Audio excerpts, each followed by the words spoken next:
দশম শ্রেণীর সুপ্রিয় শিক্ষার্থী বন্ধুরা, আহমদ ওয়ান একাডেমি অনলাইন স্কুলের পক্ষ থেকে তোমাদের সবাইকে শুভেচ্ছা। আশা করি সবাই ভালো আছো। Ahmad one academy school and কলেজের অধ্যক্ষ মহোদয় এই করোনাকালীন সময়ে তোমাদেরকে উজ্জীবিত রাখার জন্য যে মহতী উদ্যোগ নিয়েছেন, তারই ধারাবাহিকতায় আজকে আমি দশম শ্রেণীর গণিত বিষয়ের 13 অধ্যায় সসীম ধারা থেকে কিছু আলোচনা করব। শিক্ষার্থী বন্ধুরা, তোমরা সবাই তৈরি হয়ে যাও। আমি মূল আলোচনায় যাওয়ার আগে একটু প্রাসঙ্গিক কথা বলে নেই।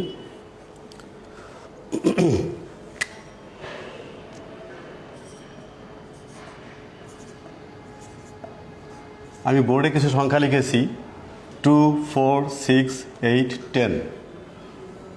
শিক্ষার্থী বন্ধুরা একটু লক্ষ্য করবে, 4 থেকে 2 বিয়োগ করলে বিয়োগফল হয় 2, আবার 6 থেকে 4 বিয়োগ করলে বিয়োগফল হয় 2, 8 থেকে 6 বিয়োগ করলে বিয়োগফল 2, 10 থেকে 8 বিয়োগ করলে বিয়োগফল 2। তাহলে আমরা কি লক্ষ্য করলাম? প্রতিবার বিয়োগফল সমান।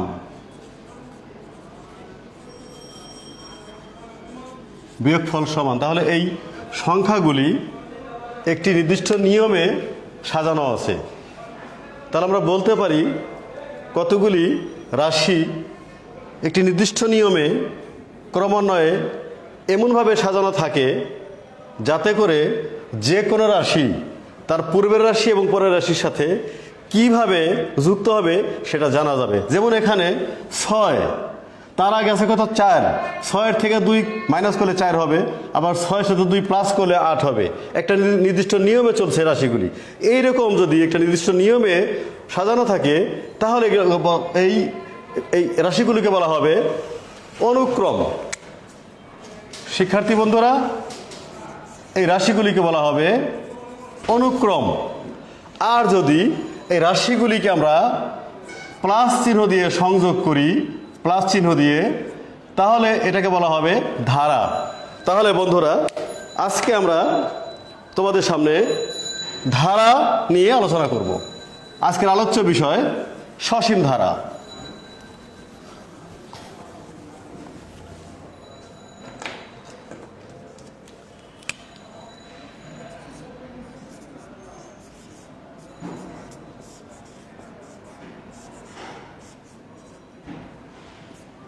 তো বন্ধুরা, সসীম ধারা কি এ সম্বন্ধে আমি একটু কথা বলে নেই।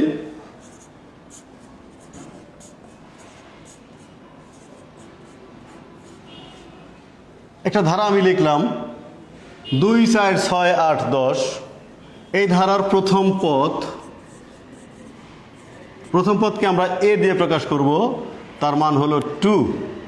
দ্বিতীয় পদ থেকে প্রথম পদ বিয়োগ করলে এই বিয়োগফলকে বলা হয় সাধারণ অন্তর। এখানে সাধারণ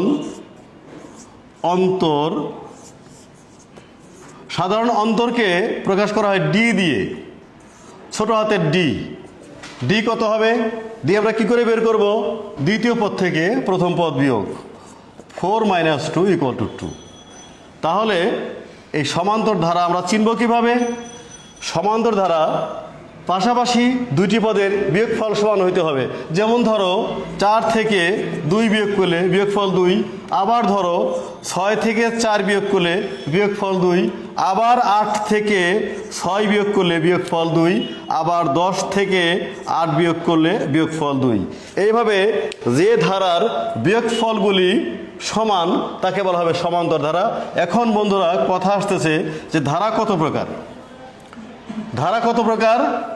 ধারা 2 প্রকার।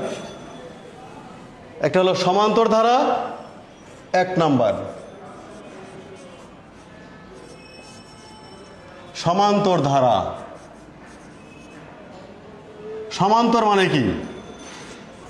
সম যোগ অন্তর। সম অর্থ সমান, অন্তর মানে বিয়োগফল। তা যে ধারার বিয়োগফল সমান তাকে বলা হবে সমান্তর ধারা। তো বন্ধুরা, আমি এখন সমান্তর ধারার 2টি সূত্র শেখাবো তোমাদেরকে। তোমরা তোমাদের খাতায় লিখে নাও। তারপরে সমান্তর ধারা সম্বন্ধে আমি 2টি সমস্যা বোর্ডে লিখে দেব এবং সেটা সমাধান করে দেব। সূত্র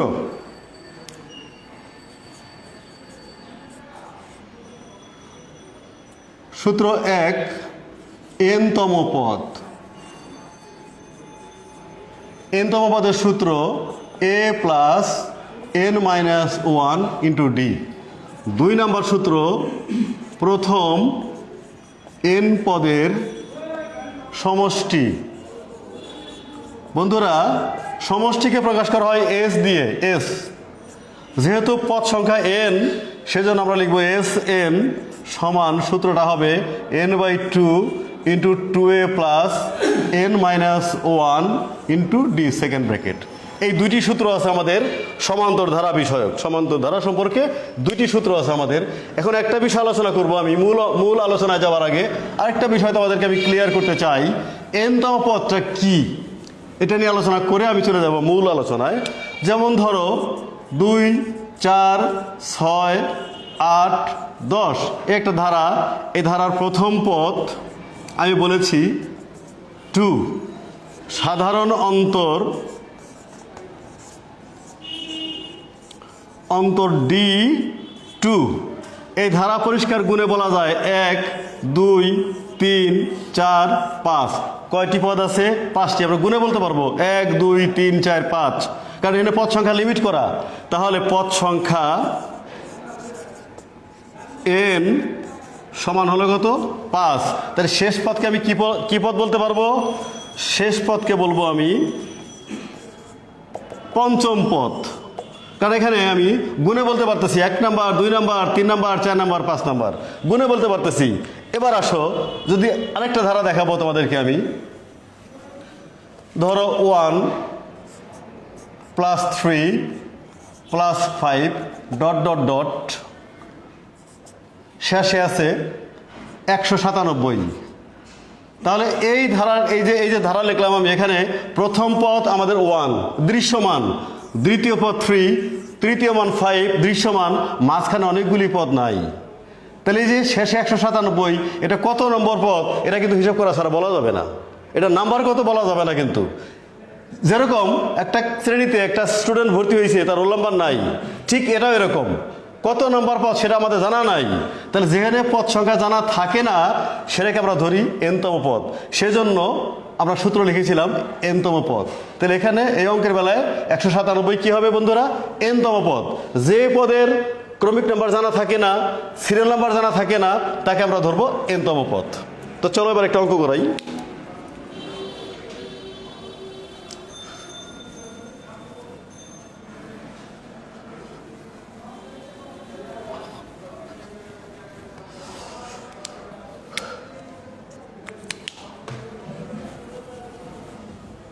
নাম্বার 1,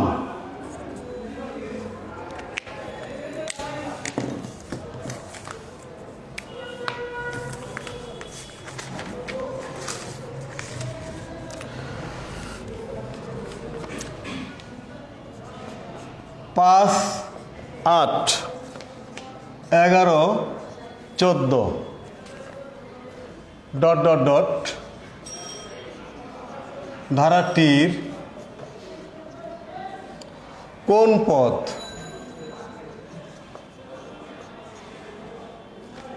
তিনশো 83?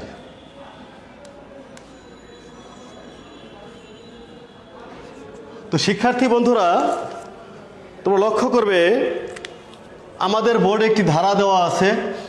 ধারার প্রথম পদ 5, দ্বিতীয় পদ 8, তৃতীয় পদ 11, চতুর্থ পদ 14 ডট ডট দেওয়া আছে, সবগুলি পদ দেওয়া নাই। শেষে একটা পদ দেওয়া আছে, বলছে কোন পদ।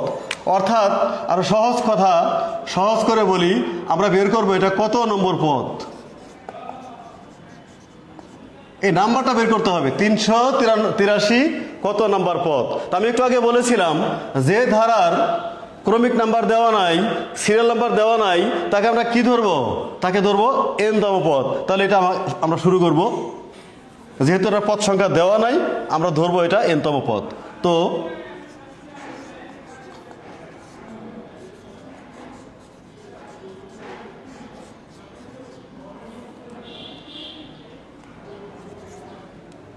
ধারাটির প্রথম পদ a সমান 5, সাধারণ অন্তর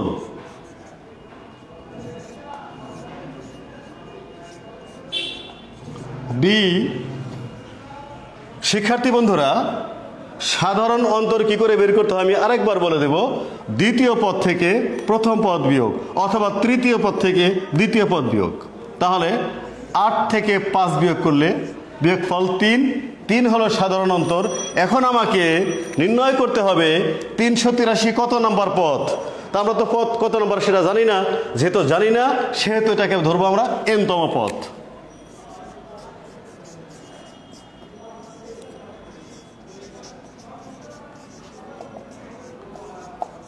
383। এবার বন্ধুরা আমাদের n-তম পদের সূত্র ব্যবহার করতে হবে। আমরা জানি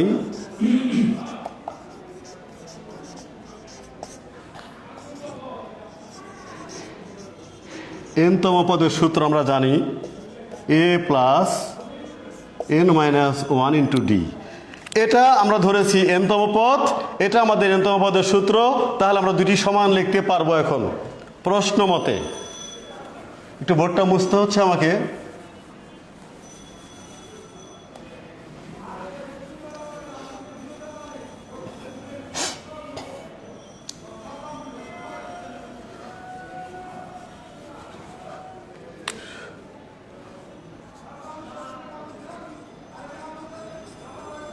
প্রশ্ন মতে a plus n minus 1 into D সমান হবে আমাদের 383। তো শিক্ষার্থী বন্ধুরা, আমরা এর মান জানি, এর মান হলো 5। n এর মান জানি না, n এর মান বের করব। d এর মান জানি কত, 3, 383। এই n কে 3 দিয়ে গুণ করব, এটা প্লাস এটা প্লাস, প্লাসে প্লাসে প্লাস 3n, এটা মাইনাস এটা প্লাস, প্লাসে মাইনাসে মাইনাস, 3 কে 1 দিয়ে গুণ করলে 3, 383। এবার পরের ধাপ বা 5 থেকে 3 বিয়োগ করব, হবে 2, 383। বাম দিকে 2 প্লাস, ডান দিকে পাঠালে মাইনাস হয়ে যাবে। বাকি কাজটা আমি ডান দিকে করছি, দেখার সুবিধা হবে তোমাদের। 383 থেকে আমি এবার 2 বিয়োগ করব, 381। n এর মান বের করব, বাম দিকে 3 গুণ আকারে আছে, ডানে গেলে ভাগ হয়ে যাবে। তো বন্ধুরা, আমরা এবার 381-কে 3 দিয়ে ভাগ করব।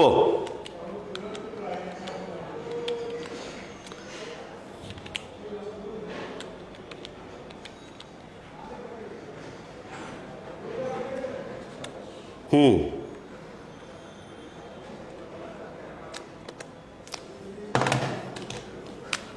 127। তাহলে আমরা n এর মান পেয়ে গেছি 127। তাহলে আমরা অ্যান্সার লিখে দিব। অ্যান্সারটা কীভাবে লিখবো বন্ধুরা আমি দেখাই দিই। অ্যান্সার লিখবো আমরা যে 127তম পদ 383। এভাবে আমরা সমস্যাগুলি সমাধান করব। এই অঙ্কটা তোমাদের বইয়ে আছে, অনেক ইম্পর্টেন্ট, তোমরা এগুলো বাসায় প্র্যাকটিস করবা। আমি আরেকটা অঙ্ক ধরতে চাই, হাতে সময় খুব বেশি নাই, আর একটা অঙ্ক ধরবো।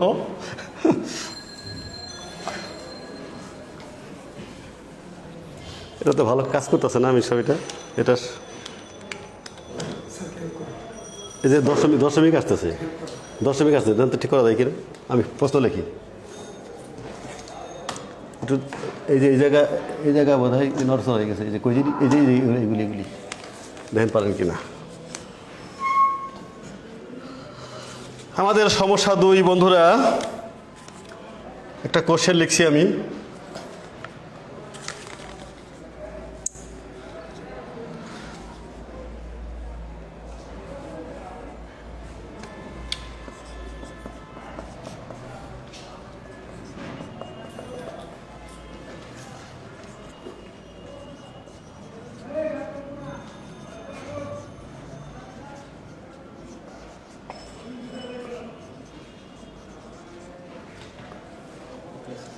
ঠিক আছে।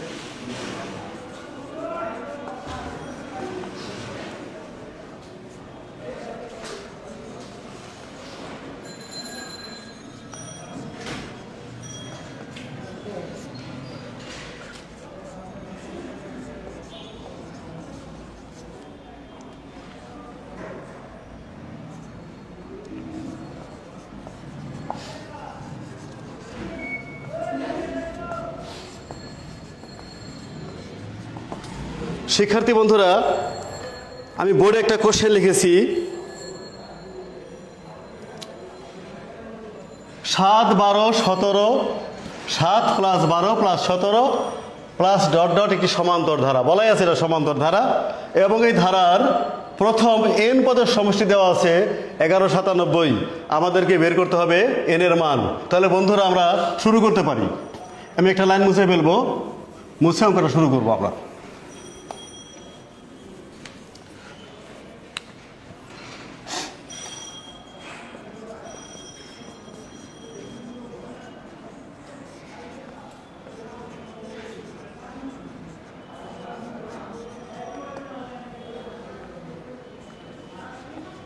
প্রথম পথ এ ধরা হয়, তার মান আছে দেওয়া 7। সাধারণ অন্তর, এটাকে ডি দিয়ে প্রকাশ করা হয় বন্ধুরা। তো সাধারণ অন্তর আমাদের বের করতে হবে। কি করে বের করব? দ্বিতীয় পদ থেকে প্রথম পদ বিয়োগ, অন্তর হবে 5। 12 থেকে 7 বিয়োগ করলে 5। এখানে বলা আছে সমষ্টি, প্রশ্নে বলা আছে, আমাদের দেওয়া আছে প্রথম n পদের সমষ্টি। তাহলে শিক্ষার্থী বন্ধুরা এখানে আমাদেরকে সমষ্টি সূত্র ব্যবহার করতে হবে। আমরা জানি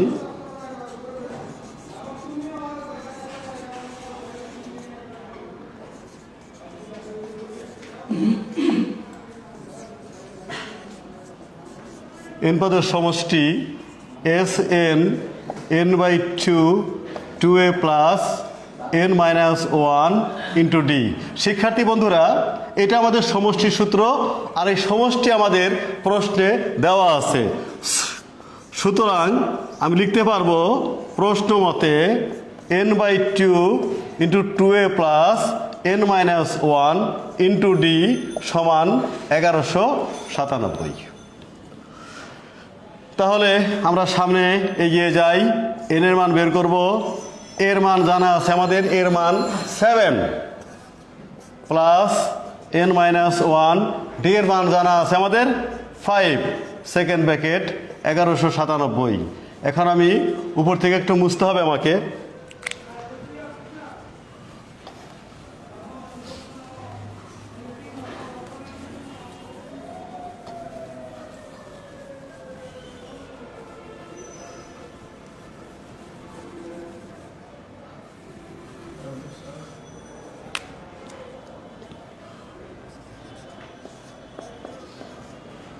সাত দুগুণে 14, 7 আর 2 গুণ করলে 7 দুগুণে 14, n কে 5 দিয়ে গুণ করলে 5n, একের সাথে 5 গুণ করলে 5 একে 5, এটা সেকেন্ড ব্র্যাকেট না, এটা ফার্স্ট ব্র্যাকেট হবে। ডান দিকে আমাদের 1197 বা n/2 5n। শিক্ষার্থী বন্ধুরা 14 থেকে 5 বিয়োগ করব, কত হবে? 9 হবে, সমান 1197। 9।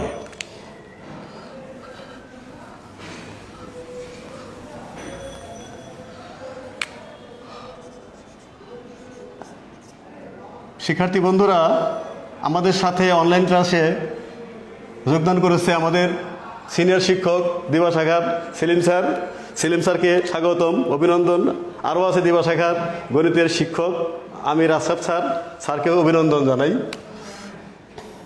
তো এখন আমাদের বন্ধুরা একটা কাজ করতে হয়, লক্ষ্য করবে এই যে n/2, এই 2 কিন্তু নিচে আছে। যদি আর গুণ করি তাহলে কিন্তু এই 1197 সাথে 2 গুণ করতে হবে আমাদের, আর n এর সাথে 5n গুণ করব, হবে 5n², আর n এর সাথে 9 গুণ করব, হবে 9n, আর ডান দিকে 1197কে 2 দিয়ে গুণ করব, কত হয় আমির স্যার? 1197 গুণ 2, 14 4, হাতে আছে 1, 18 9 হাতে আছে 1, 2394, ঠিক আছে? তো শিক্ষার্থী বন্ধুরা, এখন যে কাজটা করব এটা তোমাদের জন্য খুব ইজি কাজ। এই ডান দিকের 2394টাকে আমি বামে নিয়ে আসবো। বামে এনে কি করব? Middle term break. তোমরা এই অঙ্ক ক্লাস 8-এ ভালো মতোই শিখে আসছো ইনশাল্লাহ। মিডল টার্ম ব্রেক তোমরা ক্লাস 8-এ এই মিডল টার্ম ব্রেক ভালো মতো শিখছো ইনশাল্লাহ, আমি জানি। তারপরেও আজকে আমি তোমাদেরকে একটু শিখাই দেব। প্রথম কাজ হলো 2394কে আমরা 5 দিয়ে গুণ করবো। 2394 ইন্টু 5, 11, এই না? এবার আমরা শিক্ষার্থী বন্ধুরা তোমাদের বোঝার জন্য এই আয়োজনটা করছি। আমি ডাইরেক্ট করতে পারতাম, একটু ক্লিয়ার করার জন্য। তাহলে আমি কি করব? 5 দিয়ে ভাগ করব। ভাগ করলে হবে 2394। এবার ভাগ করব 2 দিয়া। 11 দুগুণে 22, 1 19, 9 দুগুণে 18, 7 দুগুণে 14। এবার ভাগ করব 3 দিয়া, নাকি 3 দেওয়া যাবে? হ্যাঁ 3 দিয়া। হ্যাঁ কত? 3 শূন্য, আবার 3 দিয়ে যাবে 133। এবার যাবে কত দিয়া? 3 দিয়া না 19? 19 দিয়ে যাবে, 19 দিয়া। 19 দিয়ে দেন, কত হয় দেখেন? 7 হয়ে গেল। এই উৎপাদকগুলি আমরা এবার লিখব 5 ইন্টু 2 ইন্টু 3, আরেকটা 3 ইন্টু 19 ইন্টু 7। 1 2 3 4 5 6টা উৎপাদক আছে আমার। এখন এখানে কৌশলটা কি? এখান থেকে বেছে আমরা 2টি উৎপাদক বের করব। সবগুলো মিলে 2টি উৎপাদক বের করব, যাদেরকে বিয়োগ করলে 9 হয়। 9 হইতে হবে। তাহলে 19 কি নিব? 114 আর 105। এই দুটো গুণ করলে কত হয় দেখেন? 114 আর 105 গুণ করলে নিশ্চয়ই 11,970 হবে। আবার 114 থেকে 105 বিয়োগ করলে কি হবে? কত হবে? 9 হবে। ঠিক আছে, এখান থেকে নিয়েছি এগুলো আমরা। তাহলে আমরা একটু এগিয়ে যাই, যেহেতু হাতে সময় কম। 5n², এখানে আছে প্লাস চিহ্ন। 114 আর 105 এর মধ্যে বড় কোনটা? 114। মাঝে যেহেতু প্লাস চিহ্ন আছে, তাহলে বড় সংখ্যাটা প্লাস হবে। 114 হবে প্লাস, আর 105 হবে কি? মাইনাস। 2 3 9 4 = 0। আমি এই রাফটা মুছে ফেলবো।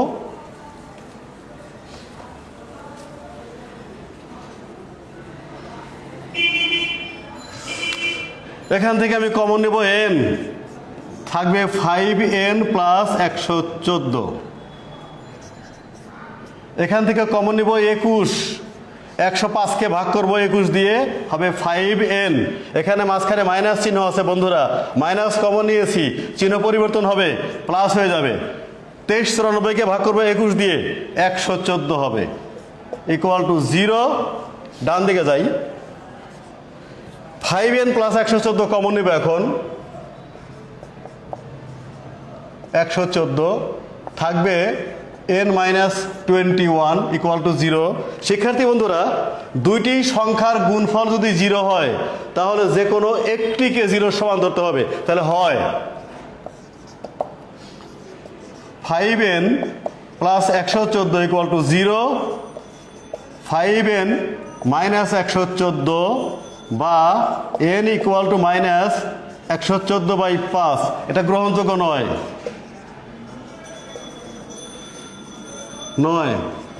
কেন গ্রহণযোগ্য নয়? কারণ পদ সংখ্যা n ঋণাত্মক হইতে পারে না। তোমরা কারণটা লিখে দিবে, কারণ n ঋণাত্মক হতে পারে না। তাহলে এই মানটা গ্রহণ করা গেল না। অথবা দিয়ে লিখবে। আবার আমি বোর্ডে জায়গা নাই, নিচে লিখতাম, আমি জায়গা নাই বলে বামে লিখতেছি। অথবা n - 21 = 0, n ইকুয়াল টু 21। তাহলে শিক্ষার্থী বন্ধুরা আমাদেরকে n এর মান বের করতে বলা হয়েছিল, n এর মান পেয়ে গেছি আমরা 21। তাহলে অ্যান্সারটা কিভাবে লিখবো? লিখবো যে 21টি পদের সমষ্টি 1197। তাহলে শিক্ষার্থী বন্ধুরা আজকে হাতে একদম সময় নেই, আজকে আমরা সমান্তর ধারা দিয়েই শেষ করলাম। তোমরা সবাই যে যেখানে আছো ভালো থাকবে, নিরাপদ থাকবে। সবাইকে শুভেচ্ছা জানিয়ে শেষ করছি। আসসালামু আলাইকুম।